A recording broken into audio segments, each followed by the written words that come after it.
Hello viewers, I'm SP and welcome back to Total War Warhammer 3, where today, the game's out, you can go buy it. So, feel free to do that. Watch this video first, or while you're completing the buying process, and make sure to like and subscribe or whatever. But I'm so glad you've chosen to be here with me. And today we are going to push these damn Kislevites out of our territory. Maybe, probably. Serena Cateran's army is still large, and she's had time now to encamp and heal up from all the damage, and they're recruiting more bodies, and they're bringing in heroes, and the difficult part's not over yet. The difficult part will never be over. Alright, Alas of Change, I need you to do, I don't know, something. Can you get rid of this hero so we don't have to deal with him? Her? He seems confident. Alright. Cool. Keeping their force low on wizards is probably overall a pretty good idea. So I think what we're going to do is we're going to park you in the Longship Graveyard for replenishment, or not for replenishment, but rather for recruiting purposes. Yeah. Recruitment cost minus 5%, and then I got to remember to change your thing to something else later. And we had a plan before, and I think it's still basically right. Hold on, we can see everything in Cateran's army now. It is overwhelmingly archers. Like, really almost entirely archers. Some of whom also have spears. Okay, so probably limit the amount of large stuff you have. Listen, it's still okay to use cavalry against spear troops. You just need to hit them in the back, not the front. So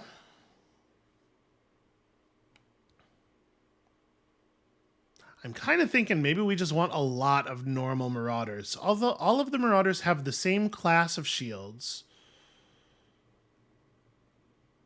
Yeah, these ones are just going to be much better at actually killing the majority of her force, which feels like the thing to me. Oh, we run out of money if we do it this way. Well, is what it is, I suppose. Maybe we can earn a little bit. Is there anything around here for Eglixis to fight? No, not really. Yeah, and I do think it's still the case that we need Eglixis to head west. As much as I want to go back and claim other territory, we gotta get over here and make sure that the push can actually happen. I don't necessarily trust that Falco's going to be able to handle it on their own. Also, I should actually spend Falco's level. So, when do we get our Burning Chariot? Rank 16? That's pretty fun. So as a master level caster, Falco, it only takes Falco 2 skill points to completely master a spell, which is a cool feature of, like, casting lords. So we may as well finish off Pink Fire of Tzeentch, and then Glean Magic is just more magic. Has a base miscast chance of 50% though. Yeah, I like it. Let's grab that. More magic per magic is the way that you become the best caster. And then that'll be enough to let us get into Prismatic Plurality, which just lowers your cooldowns. That's okay. And then eventually, there we go. Like the big firestorms of Tzeentch. That's the stuff we're really looking for. Yeah, okay. We are headed in the right direction. We are also broke, which, is challenging. In the game as in real life.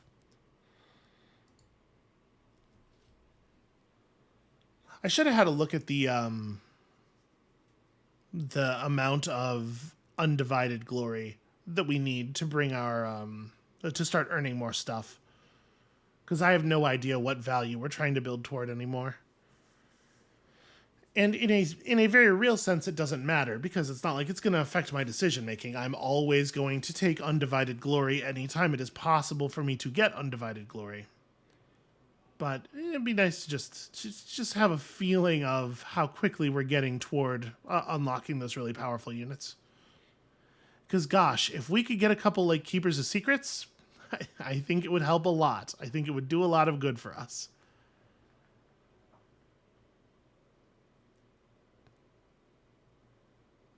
Yep, so Gospodar is not a big surprise, just going home. I thought there was some chance that they would move the new army out of the Bay of Blades and let Gospodar just chill in there instead to heal up, but looks like that is not the way this is going.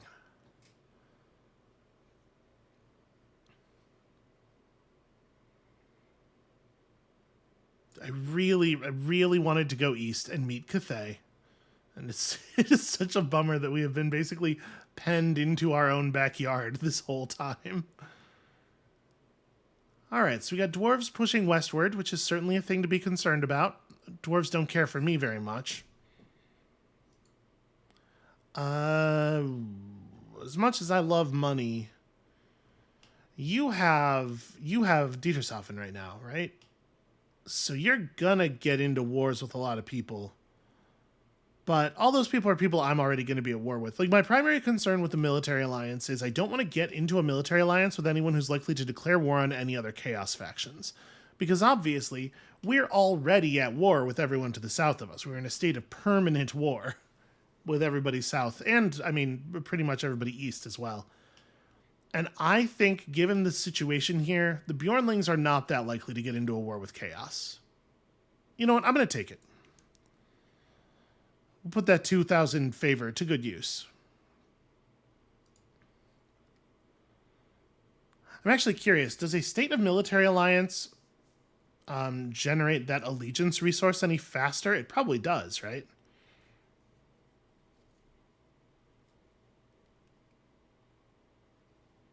We'll have a look at the faction panel in a second here. Okay, the seducers are trying to move toward those settlements. Okay, all of our allies are they're going to do the things we asked. In theory. Earn 20 allegiance with any allied faction. Well, that we are definitely good on. With sufficient allegiance, you can call for targeted military assistance, etc. Allegiance is earned slowly over time while the alliance is maintained. It may also be earned by completing missions that are issued when both factions have a mutual enemy. Cool. I do like this allegiance system very much. So, like I said, let's go have a quick look at their panel. I just want to see if our base income rate is different with them. Or wait, not this. This one. Nope, passive income, still 2. Okay, so defensive alliances are good enough, basically. Hold on. Do we have ally missions? Okay, they have offered us some missions. I mean, we could do these. These things could happen. I wonder, is there a downside? You have to press a button to accept the mission, so I'm assuming that there's some kind of downside if you don't actually do it. Where's Spartak Zumvin? He's right here? I don't see him. I know this dude. I know Stefanovic. Maybe he's over here, but he's in ambush mode. I'm not going to take either of these because they're really far away from what we're trying to do. But I'm assuming if we just fulfill the ask of the mission, but without having formally accepted the mission, we don't get the benefit, right? Like, that's almost certainly the case. Right. It is the case that if we step into their territory, we suffer. Do I want to just... I want to stop here for the turn. Question is, do I want to encamp and recruit because I do have an empty slot? Or do I want to ambush and hope Tsarina Katerin thinks it's safe to move this way? It is entirely possible that she just doesn't go anywhere. Because I think she's recruiting more units right now.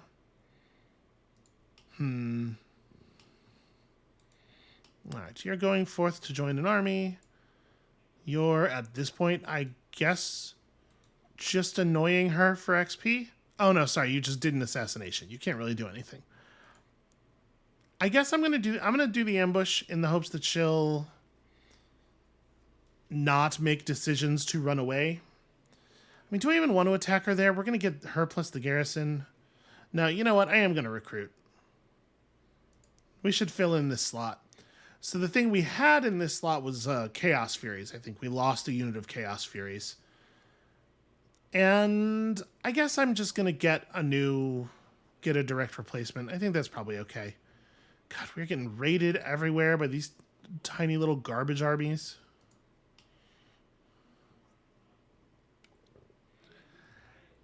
And given our position here, given that it is the case that we're already negative on income, I'm a little reluctant to just keep recruiting. So I think I'm going to do this. I should have done this before I moved IVAC, because IVAC could have just jumped in here, right? But yeah, let's limit the amount of recruiting we're doing right now since we're already negative. And the Longship Graveyard now has 3 slots and does not have an income building, so that seems pretty fixable.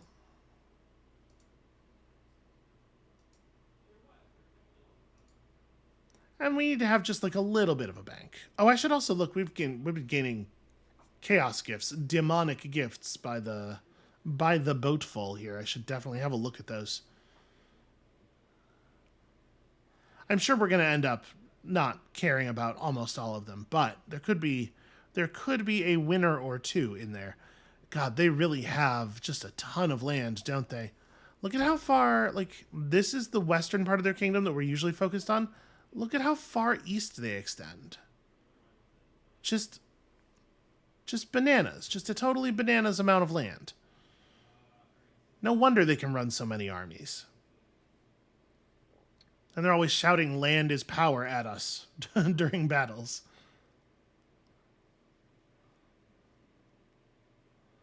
Okay, she falls back into the Bay of Blades proper. That's not a huge surprise.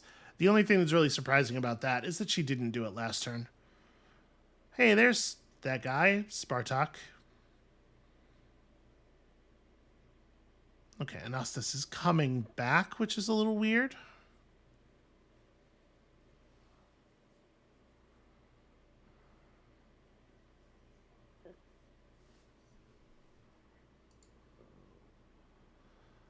Oh, absolutely.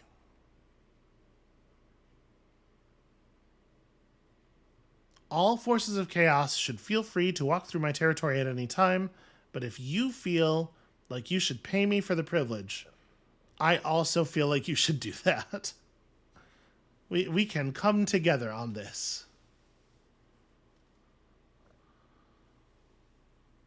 I can't believe my settlement's about to be attacked by dwarves. All the shit that is happening in the world. All the way over here in the corner, we're about to get run down by some dwarves. It's like they'll come from any distance to ruin my day.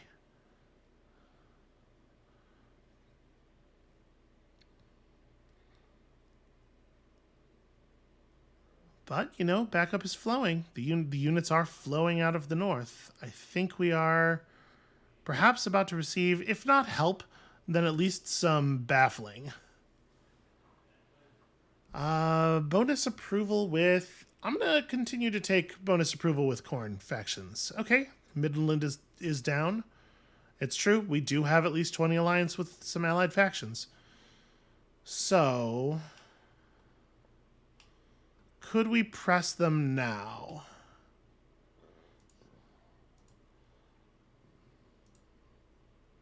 I should probably switch your plague to...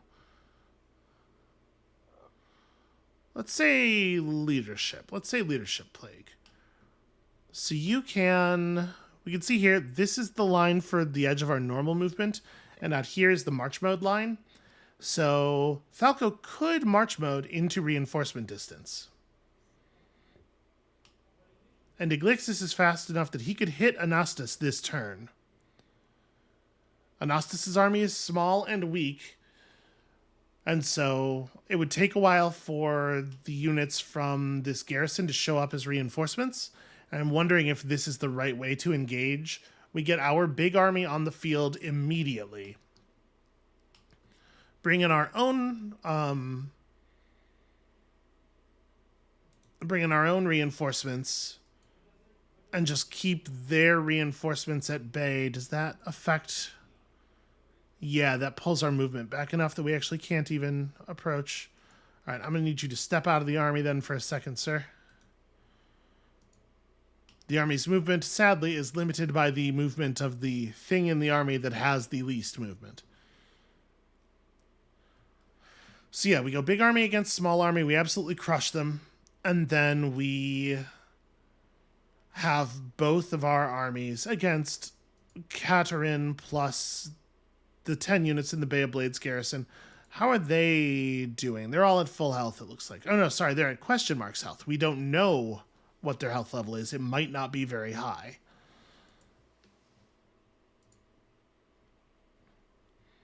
So this is a case where performing an assault could actually yield some benefit. That's right. She has a bunch of anti-hero action effects on her. But like assaulting the garrison doesn't really matter. We want to hit her units. I'm going to take the low shot here. Critical failure. Wounded. Okay. The odds of that happening were lower than the odds of us succeeding, for the record. Yeah, if we could have wounded her there, would have been very helpful. And now this asshole's approaching Black Gulch.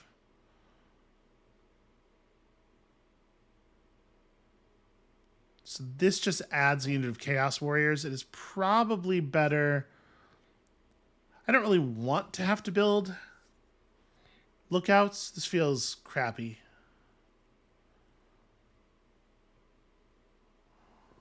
Yeah, all right. Probably won't even get finished because they'll probably start besieging the settlement before then, but we can give it a shot. So the question is just, do I think we can do this? I think we have to try. I think this is sort of like dramatic battle doctrine here, but I think we have to try it.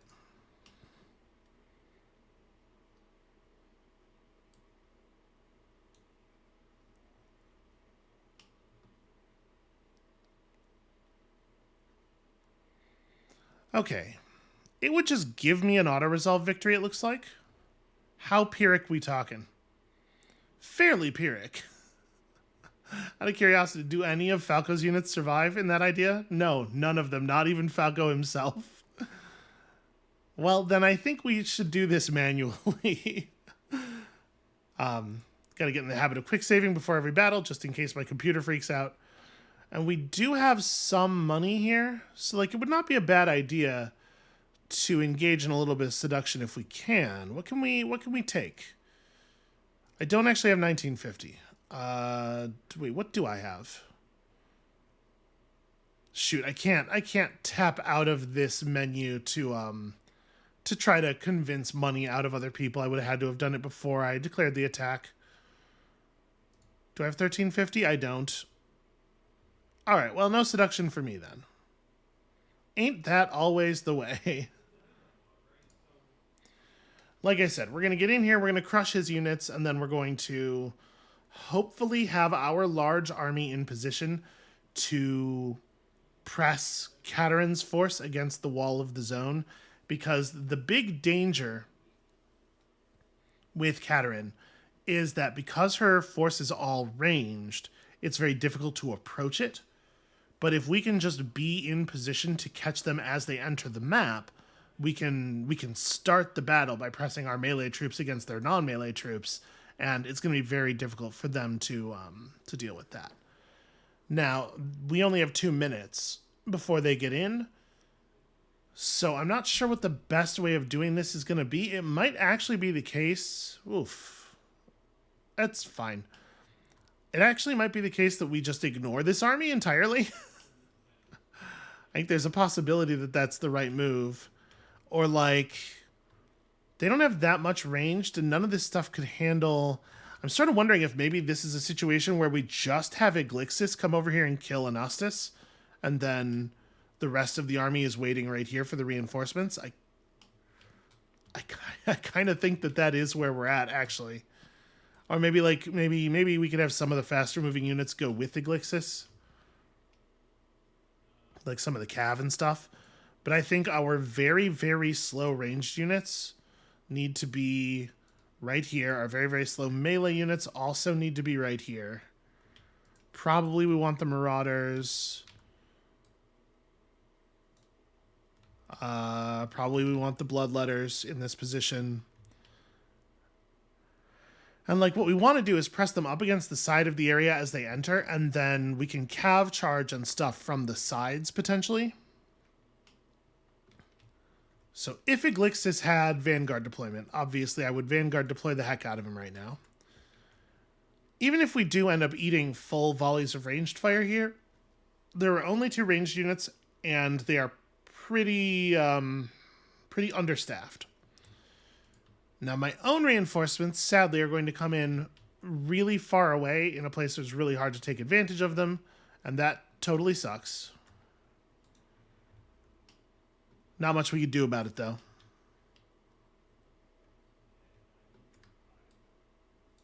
If I Vanguard deploy some Cav right here, and yeah, we'll use the flying units and the fast cavalry to do this push after Iglixis gets in. I like this. I think this is right. I'm going to keep the Plague Drones over here. Plague Drones have 94 speed. Yeah, all right. Well, they can sort of do both. I do want to keep the Spellcaster over here for sure, though. All right, let's try it. Let's see if this is a real plan.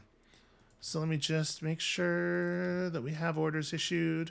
I am not going to reveal the charging cavalry just yet. We want to make sure that they have time to focus in on what Iglixis is up to before we commit on that.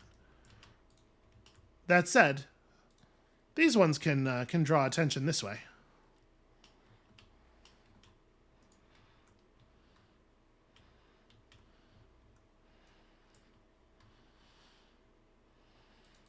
Yeah, they're trying to get good position here to potentially shoot our Lord and also others.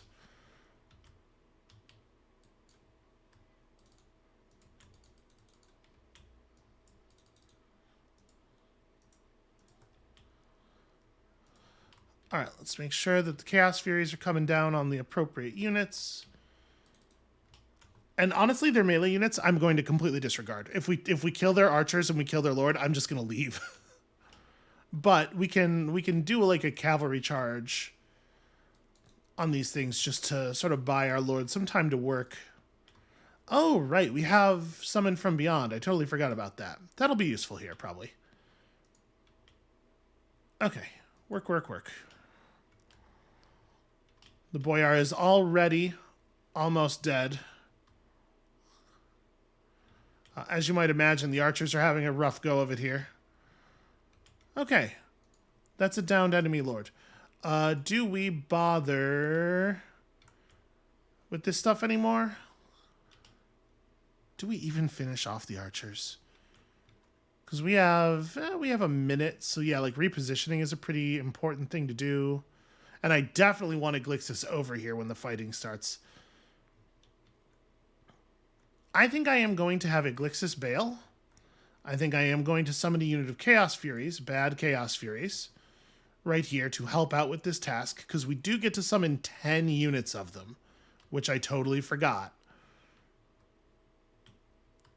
That's a lot. That's a lot of Furies, actually.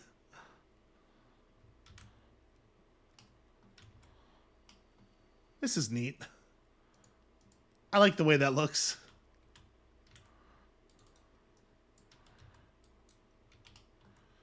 All right, Cav out. Range, you all, nope. No.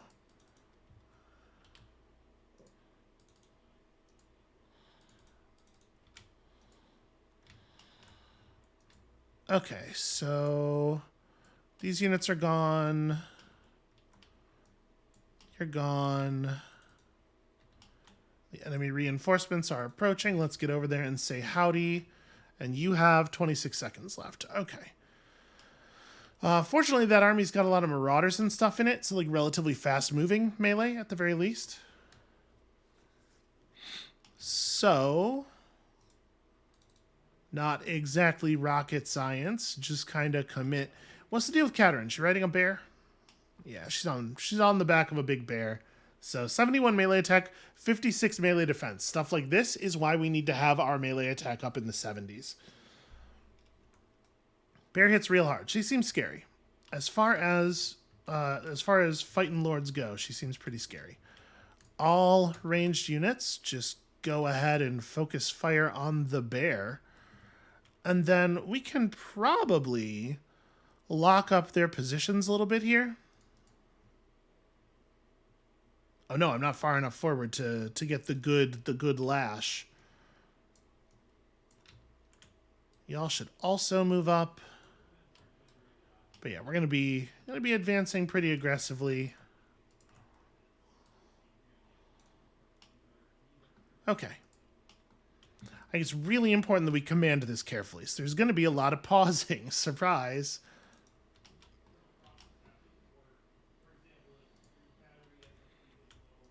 All right, this is the time. You have made enough distance. We got to start. We got to start whipping because like there are going to be so many arrows in the air in just a second here. They do have to they have to spawn and then they have to walk all the way in and then they have to take a second to brace themselves. So it will take a moment for the arrows to start flying. But you can see they're already picking targets.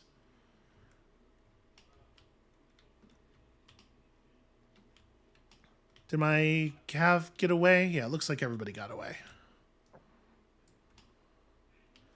Let me give you more specific orders because I want to make sure everybody's coming to a place where I will see them when they arrive. You should get over here. And yeah, you have a target already. Okay. I might want to have her fall back post-cast here because I'm a little afraid she's going to get bared. That was awesome, though. We're gonna create a tremendous amount of just like a big block of enemy units here. So this is a place where that the shards may end up being really, really good. In fact, if we could... Oh, I can't afford the overcast. Shoot. I'll probably just wait then. I think we want to wait until the overcast is available. Everybody's shooting. Everybody's committing. I'm so nervous. Can you tell I'm nervous? Can you tell I'm nervous about how this is going? Because, like, if we get this wrong, we are completely fucked. Go, go, go. Don't everybody stop and fight this one unit of Ice Guard.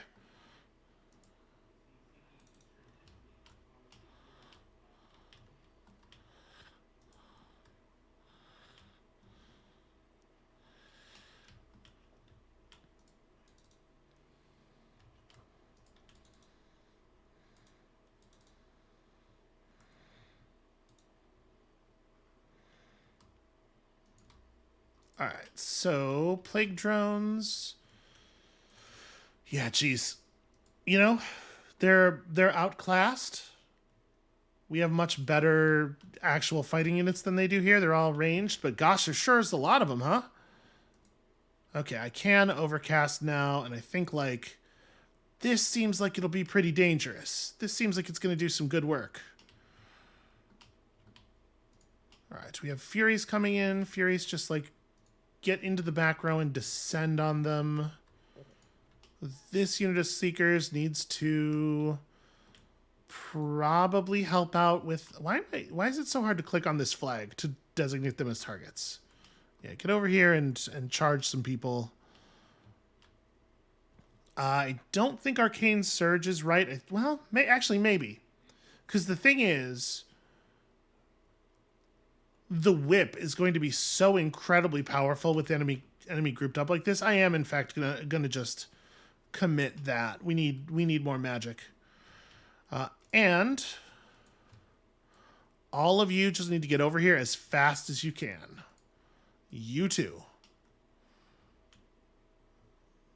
Yep, nothing nothing for it except to get present. What is this warning that I'm receiving over top of these units? Mousing over it doesn't seem to be doing anything. They're considered medium threat. Okay. I don't know what that means.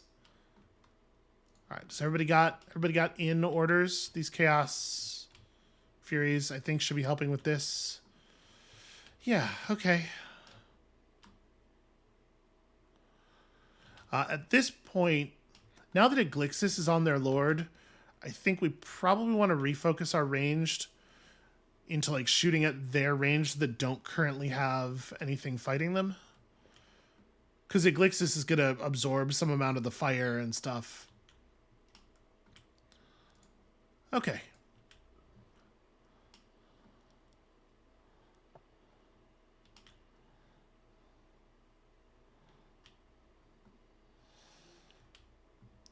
Is it still the case, even in these conditions? Yeah, it still kind of is, that this spell takes so long to go off that it's not worth casting. Definitely get me some chaos. What is this? It's just some... their patriarch. Are you a wizard, or what's your deal? Yeah, you... Oh, your battle prayers. Okay, yes. You are some kind of wizard. You are clearly not a real melee combat unit. You don't have the stats for it. These two have given up their orders because they feel like they don't care anymore. They probably like lost vision of the cav unit for just a second, and that's enough to make them lose their orders sometimes.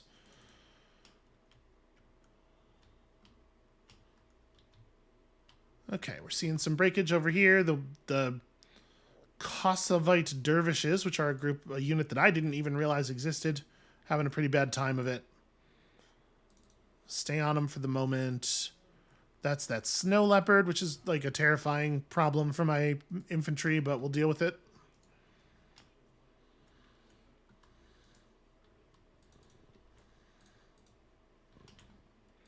These ones. Those ones specifically. Is 10's enough for the whip overcast, right? We can get a pretty good whip off here. Yup. So some of them are just breaking through our lines entirely. Okay, this was what I was worried about. I don't want them running my cav back to these other melee. I hate to just like leave their units alive, but I hate to leave it like especially a cavalry unit alive. But we should probably pull back on that front. We're overcommitting. Your abilities are back up. Just rebuff and keep rocking. Seems to have lost track of his orders, but he's still fighting people, you know? It's still good. Okay. I'm concerned that she has a sleepy indicator on her. So one thing that's great about fighting against the edge of the arena here is that when these units panic and run away, if they run off the map, they cease to exist entirely. They are removed from the battle. So if we break them even temporarily, it's probably going to push them out. So let's try to do that. Let's try our best to make that happen with as many of them as we can.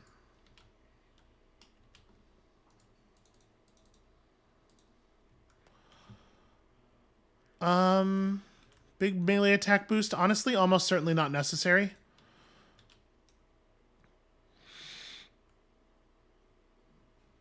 Okay, hold on a second. Iglixis is doing damage so fucking quickly. Yeah, we can force a rampage on an enemy unit. Who's being a pain in the ass by running away? Kind of you? Stop doing that. Go turn around and fight. You big baby. Okay, and what we learned there conclusively is that when you spend an ability, it eats the whole bar, even if that ability was not the highest thing you had unlocked. That was a question we had that we had not yet had a chance to answer.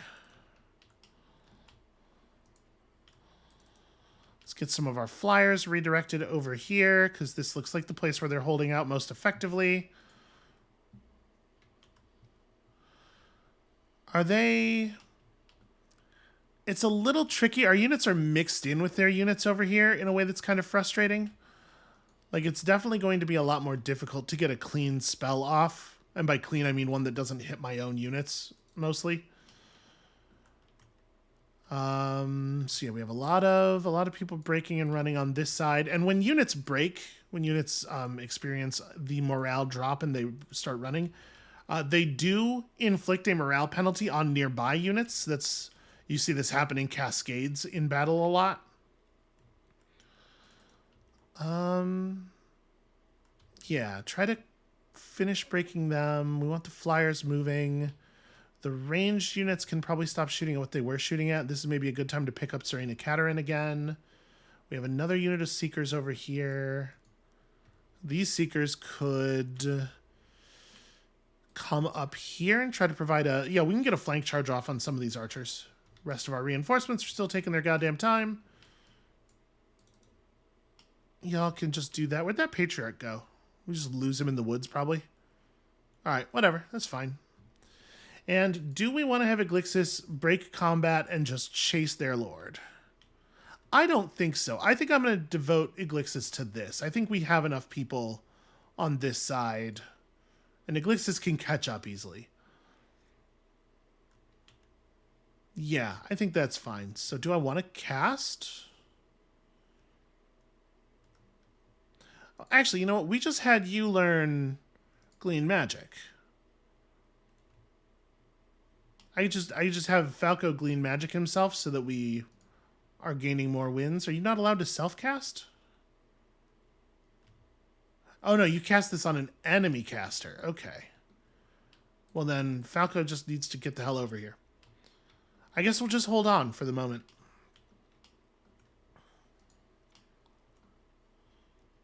You know what? I'm changing my mind on the Iglixis thing. That side of the battle is under control already. She's not even trying to participate at this point. She's just like... It's like getting a breather. Iglixis, my dude, you have wings. Consider using them. Alright, she can help with that. You can charge here. They're very close to surrender.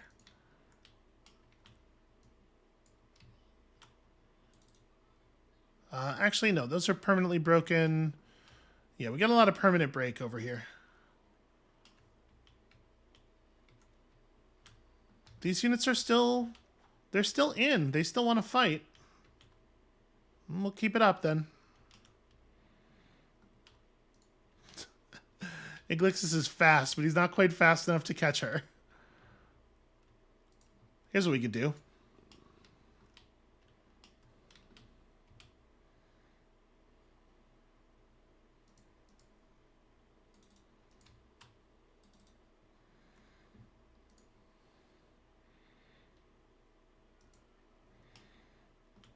All right, just lock her in place. And if they get killed by friendly fire here, we don't really care. He's just going to stand there and watch them pick at her, I guess. Maybe he doesn't feel he can get close enough to swing. There's too many damn Chaos Furies in the way. Let's try getting them out of the way. Yep, that did indeed seem to help.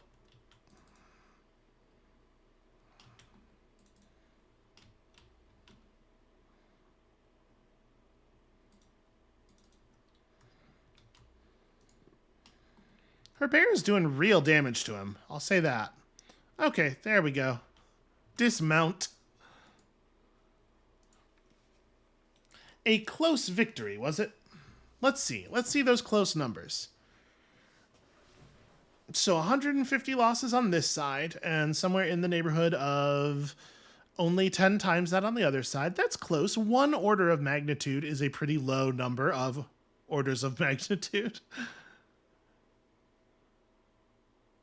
Falco did manage to lose 2 units, despite the fact that most of his force did not get even close to making it to battle. Yeah, that was really Iglixis. Iglixis' army killed 30 enemy units. And really, like, almost without a scratch. Look at this. One of the units of Chaos Furies died, but ain't that always the way? They got 163 kills before they did so.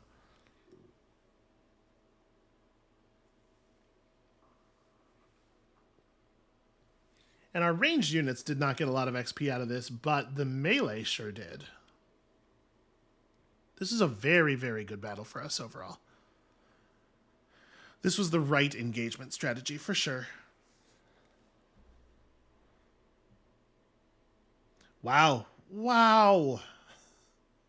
Look at those numbers.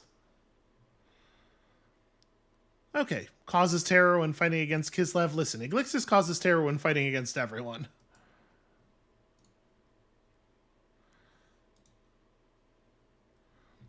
Decisive victory with low casualties. Yeah, let's just take the auto-resolve on that.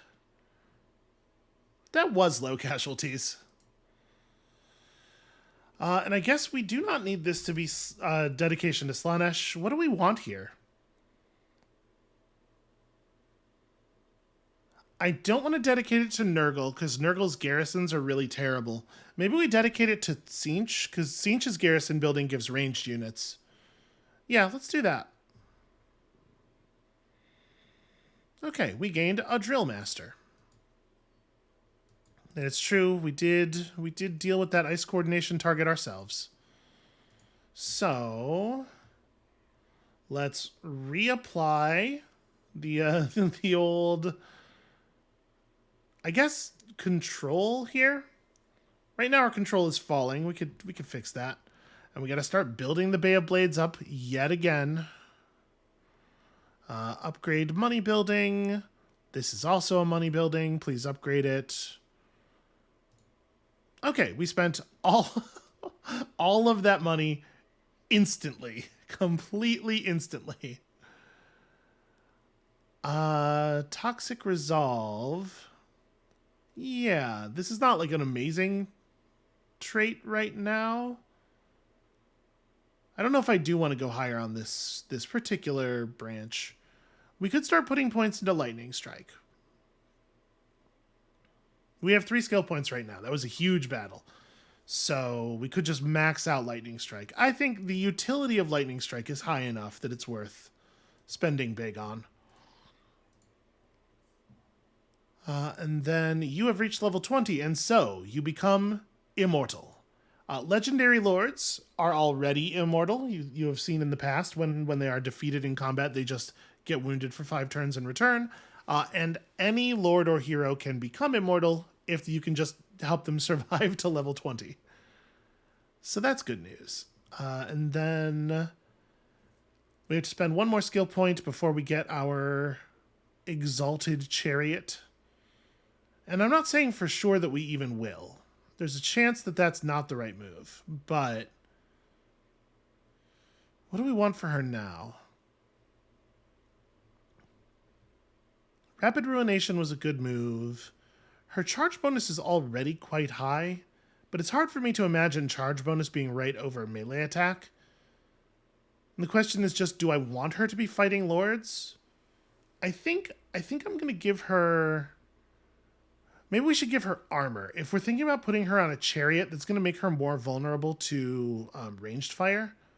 So a little bit of armor to help protect against that could go a long way. And then, of course, Falco will have gained 2 levels. Definitely going to get our prismatic plurality. And yeah, I want to see Tzeentch's Firestorm in action. I think that's a good idea.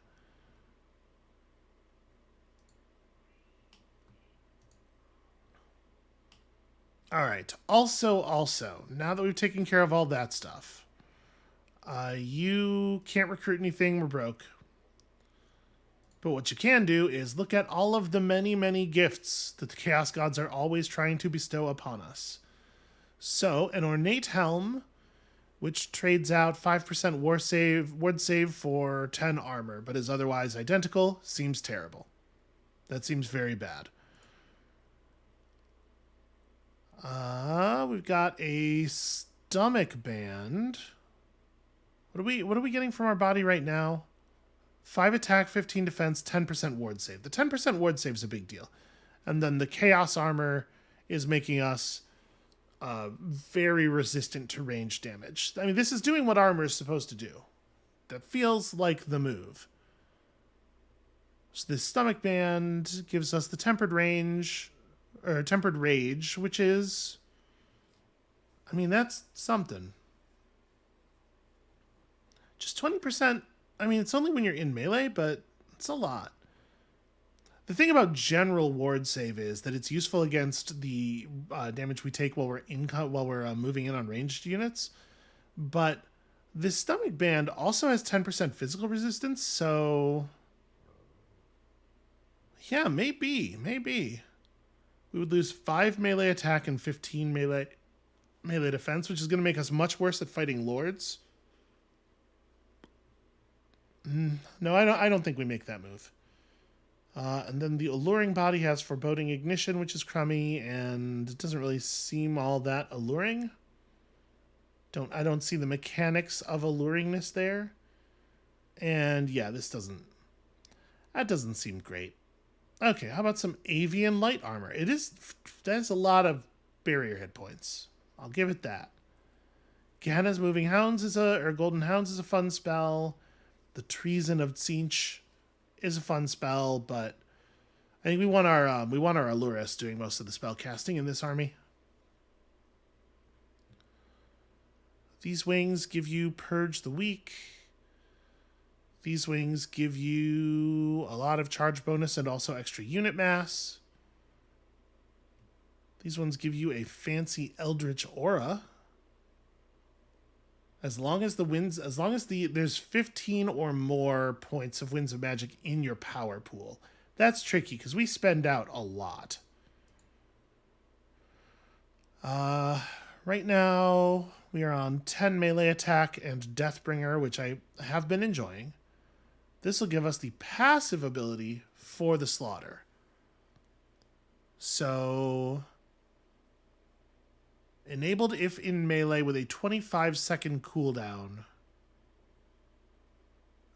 So the longer we stay in melee, the more weapon damage and scaling melee attack and stuff we get. That is actually pretty interesting.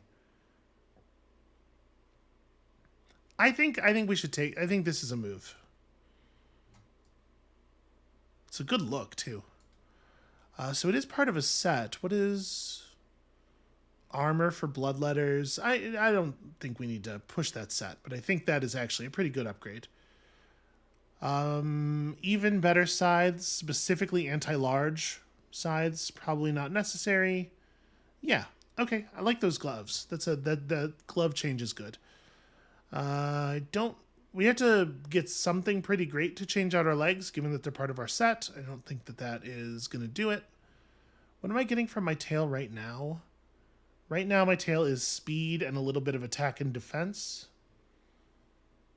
And my attack and defense is like right around where I want it, so I'm a little leery of losing that.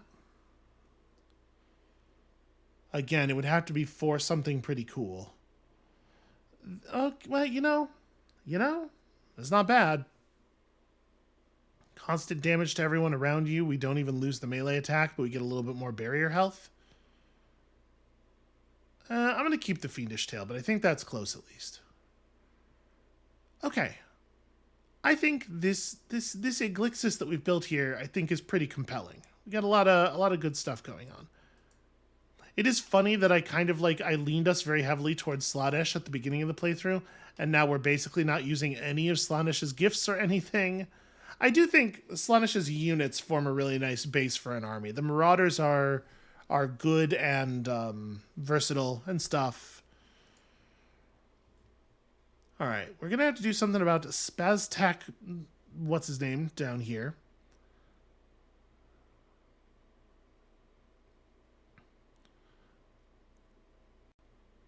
We ate our coordination target with the Norskins, but I asked both of the Chaos forces that we're allied with to go after settlements specifically. So hopefully they will continue to head toward putting on that pressure.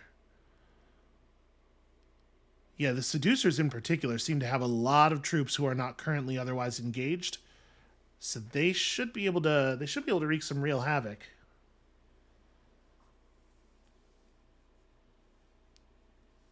God, I would love it if the Ice Court had something to focus on that wasn't me.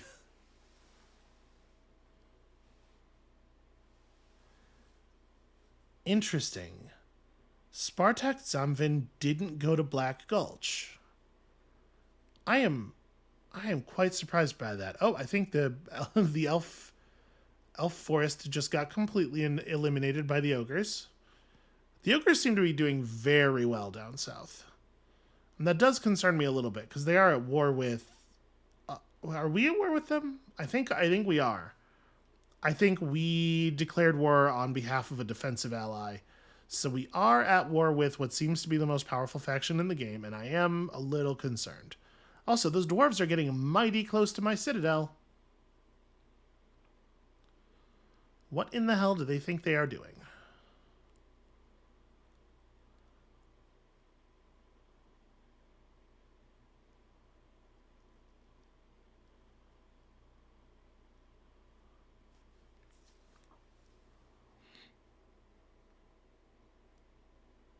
So I think the best thing for us on the Sarl front would be to take the Tower of Crack and then get a peace declaration from them. And I don't think that that's even... cool, thank you. I don't think that that's even... we can't afford to keep fighting them. I actually think it's better if we don't wipe them out because they do seem to be drawing some attention from other people nearby. But Hamathane Frost needs to fuck off forever. That's about where I'm at with them. So probably it makes sense for Iglixis to just run this way. We'll approach Black Gulch via this direction so that we can run off Spartak. Okay, Ivak is for sure actually joining this army.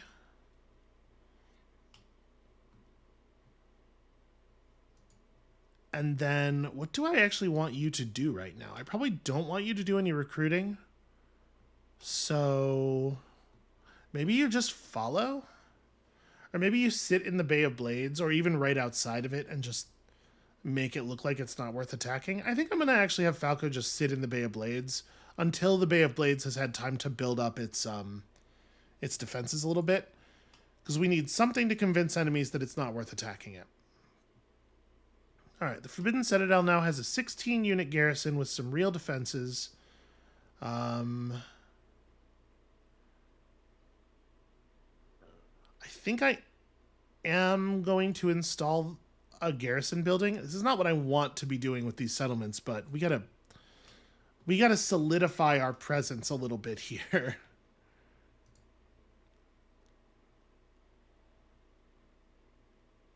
That's a shame. But friendly demons doing friendly demon stuff, doing their best to weaken the enemies who would stand against us.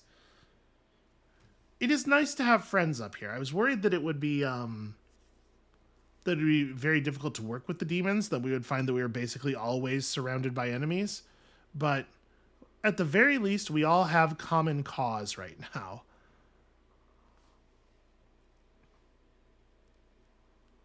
We have recognized who is the real problem. And frankly, with me having no Demon Prince souls and stuff, it really, it would not make a lot of sense for the AI to regard me as a danger. I am not winning this game anytime soon.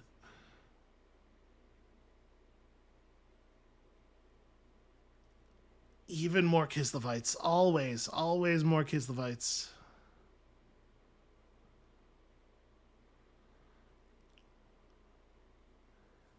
That said, Spartak backing off of Black Gulch means the Black Gulch will probably have time to finish that garrison structure. So there is at least a chance the settlement will be able to defend itself from, the first attack against it. Maybe not any better than that. Defensive alliance is a little bit strong in my opinion. We have a lot of... we have some mutual friends. You know what? Fine. At some point, the North is going to devolve into sectarian violence, and when that happens, our web of diplomatic entanglements is going to cause a real World War I situation, but for right now, I need everybody to like me as much as possible, or I'm not going to survive. So that's my primary concern. Okay, I like all this aggression. I do think that the Bjornlings are overextending themselves in a really dramatic way, and they're about to get wiped off the map for it. Well, wiped off that continent for it, at least.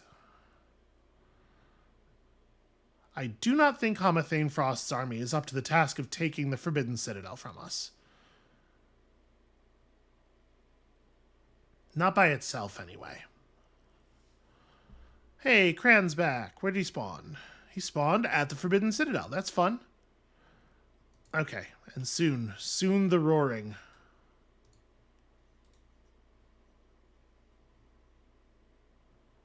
Yeah, get rid of their sorcerer, could you?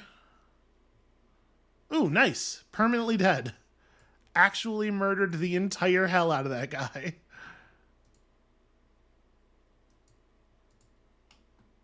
Alright, Cran comes roaring back with a vengeance. And Castalton is approaching the Black Gulch as quickly as possible. And this is looking like it's going to be a real goddamn mess.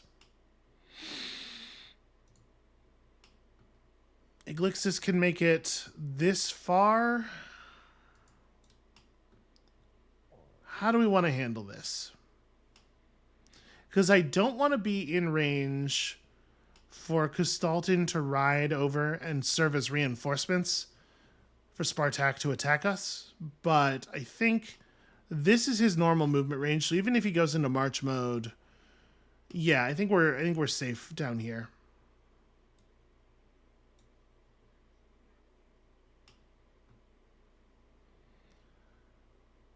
And this will impact Spartak's movement to some degree. We'll see what he does with that. I think Falco probably doesn't move.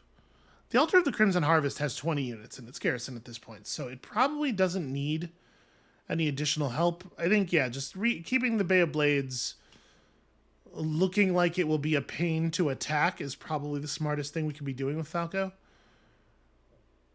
And then, yeah, all right, good luck, everybody. Forbidden Citadel's on 16 units in its garrison. And we're 2 turns off of having the garrison structure there. Yeah, Black Gulch needs 1 more turn, and it's not going to get it, because Castalton, shoot. Well, more problems to deal with. And everybody up here is, like, permanently sick, and a military alliance, huh? Well, your defensive allies with... We could really use that 2,500 favor. Ah, fuck it. Putting myself in a grim position for later. We need the money. We need the money. Also, if this breaks up the way I think it might break up, it will at least be an entertaining thing when it happens. God, it is taking the Seducers so long to get their troops down here. But if they put some pressure on Erengrad, like, that'll be the start of things unraveling for the Ice Court. And we could really use a cessation of pressure, right? Like, it's... Even if we win a battle, it doesn't give us the time necessary to even get into a new defensive position. So, I'm not sure what we're going to do here. We might try to manually play this out just to maximize the damage done, because my guess is that the auto-resolve here is probably not going to hurt their units very badly. But we might not. I don't know. I don't know what the right move is. Fortunately, we don't actually have to make a decision. This seems like a fine place to leave the episode. So this is where we're going to call it for today, and thank you all so much for watching. When you come back next time tomorrow, it is time for the 70th defense of Black Gulch, and we're going to... God, I am tired of fighting over this stupid hole in the snow. I cannot wait until our allies actually show up. When you come back next time tomorrow, our allies are probably actually going to show up. And then things are going to get ugly. And we'll see you then.